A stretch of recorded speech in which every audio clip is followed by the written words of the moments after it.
Look at how far we made it. I told them they thought I was crazy. Young Gunna been hot. Jump in the spot, it got raided. I cuffed in the watch. Two-tone, the President Elliot made it. The Cuban look like it's faded. We can't do the minimum wages. I'm a big dog, money talk like King Kong. Heard the millions talk, money bought me 3 phones. Rockin' D long, told the whole leave me be long. I didn't cheat and charm, come you on to each his own.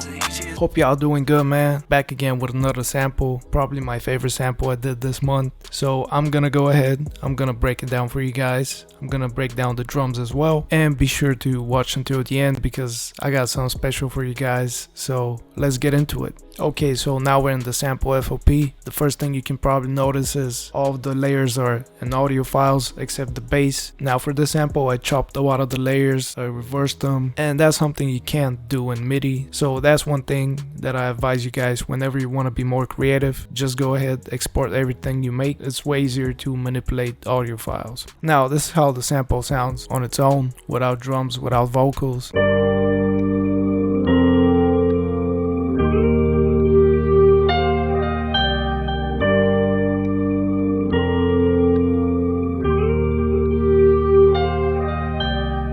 So let's start off with the Rhodes. When I first started, I opened up Addictive Keys and I'm using this Mark I electric piano with the Real Stereo preset, and I laid down this 176 chord progression in the key of G minor. So basically we have simple triads, which I just took the middle notes and I pitched them up an octave, which makes the chord sound more open and gives them more space, and this is how the stock preset sounds.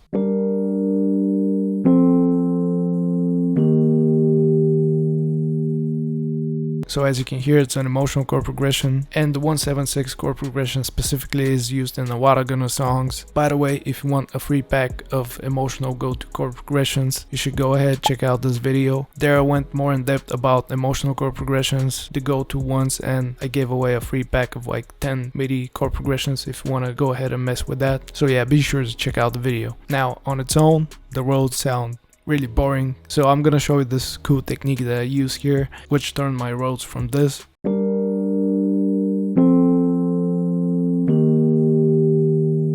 to this.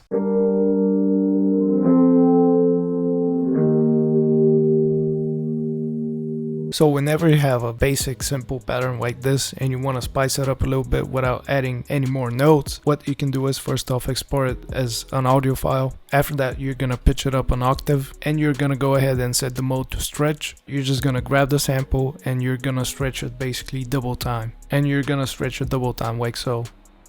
After that you're just gonna reverse it. Then you're just gonna take the sample and you're gonna route it to a mix bus, and you're gonna go ahead and add the following effects. Basically this CIKI, which takes out the low end and the high end and a tiny bit of reverb. Now this is where the magic happens. Basically you're just gonna select it again and you're gonna render it to audio again, and now you're just gonna take the sample, you're gonna reverse it, pitch it down an octave and stretch it back to its original time. And if you did everything right, your chord should go from sounding like this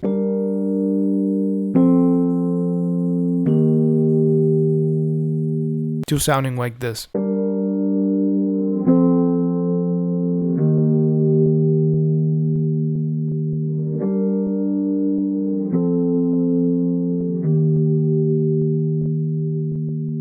And you can hear how the chords are actually reversing into each other, which gives it this unique feeling. Now since the chord layer is very slow and drawn out, the sample needs something which is gonna add more movement to it and it's gonna make it more interesting. Now when it comes to this vocal, I wanted something which is more ambient and it's gonna fit the sound selection which we already have going on, which is a lot of ambient sounds. Now I said this before, but you should not be afraid to sample your old samples or, you know, just sample other people's samples. Of course you gotta give them credits though. So what happened here was my guy Nature Boy, he sent me the sample. By the way, go check him out, he's super fire, makes amazing stuff. So he sent me the sample, I really liked it, but I didn't want to flip the entire sample, so I just took the vocal, and originally this is how the sample sounds.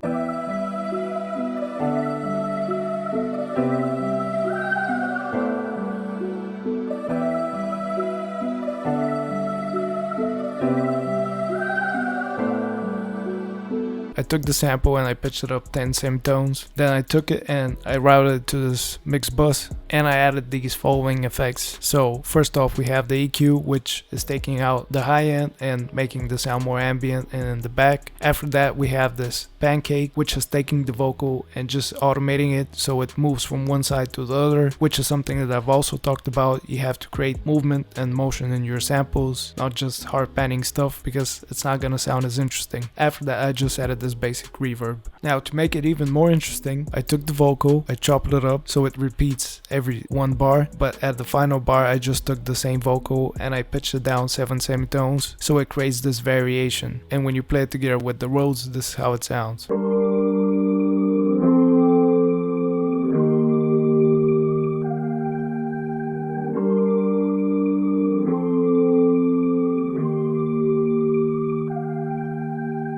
Now for the third layer, I added this electric guitar, which I played live, and without any effects, this is how the guitar sounds.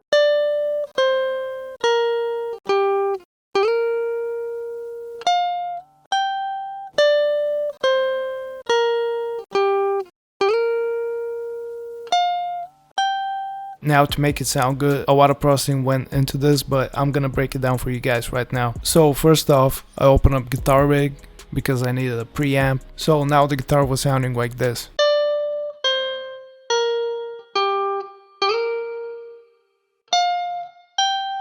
But it wasn't ambient enough and I wanted to make it even more interesting, so I went ahead and added these effects. So I went ahead and I added this halftime automation. What this automation is doing is only these 3 notes are playing and these 2 are not playing because it's halftime, and whenever we get to the end, the halftime stops and these notes are played in a higher pitch. And the reason for that is here, whenever we get to the end of the vocal drops down 7 semitones, so basically it's just playing in the lower octave, and it just creates this contrast feeling between the two. And to top it off and make the guitar even more ambient, I just added this ambient guitar preset, which I use for every single guitar that I make. I'm gonna leave it down in the description for free, so you can just download it and use it. With the guitar added, this is how the sample sounds so far.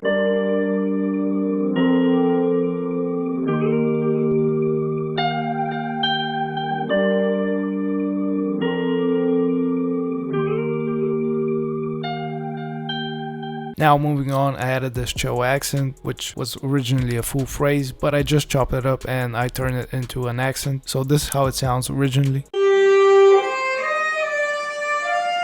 And this is from a free sound source kit, I believe, so shout out to Mac for putting out these kits. And what I did here was basically I just routed to a mixer and then I added the exact same ambient guitar preset on this. And this is how it sounds with the accent.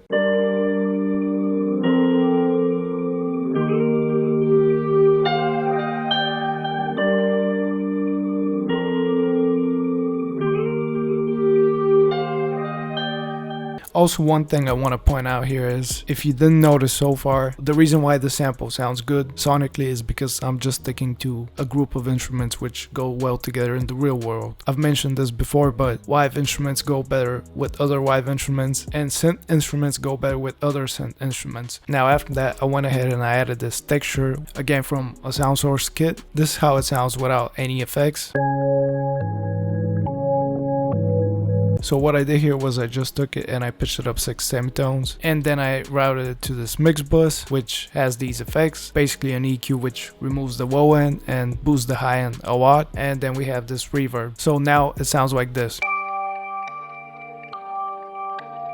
And to create a sense of progression, here I just took the texture, I copied it, and then I just pitched it down 7 semitones. In the end, it just fades out whenever the cello and the electric guitar come in. So this is how the sample sounds so far.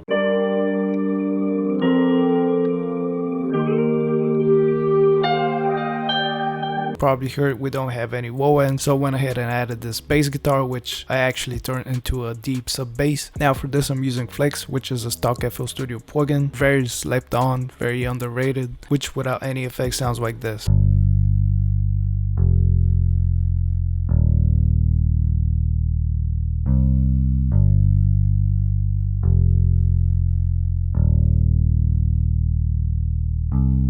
in order to turn it from a bass guitar into a deep bass, I added these effects. We have Guitar Rig with the Basic Bass Pro preset, and since it's a bass guitar and we have these plucking sounds from the fingers, I just have this CIKI which is taking out the high end and, you know, just making it a deep bass. So now with the effects, it sounds like this.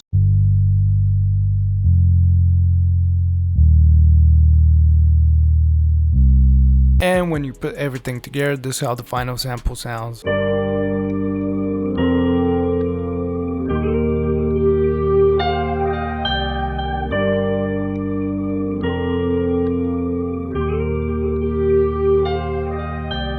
So that was it for the sample part, and now moving on to the drums, this is how they sound.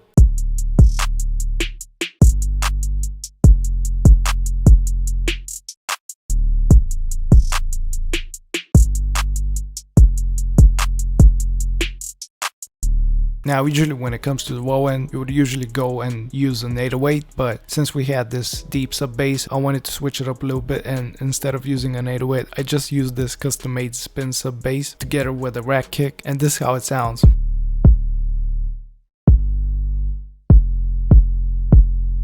And this is how the sub bass sounds.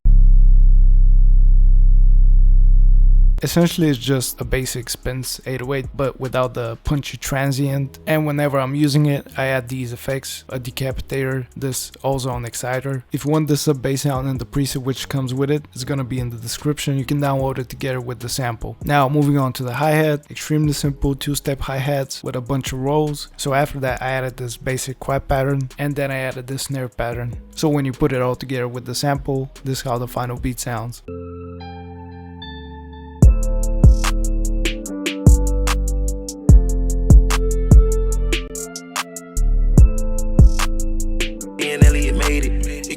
Like it's faded. We can't do the minimum wages. I'm a big dog, money talk like King Kong.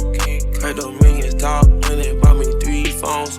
So that's all from me today. I hope you enjoyed the video. I hope you learned something. Also be sure to check out my latest kit. You can get it half off with this code. Sample is in the description. You can get that for free, and catch you in the next video.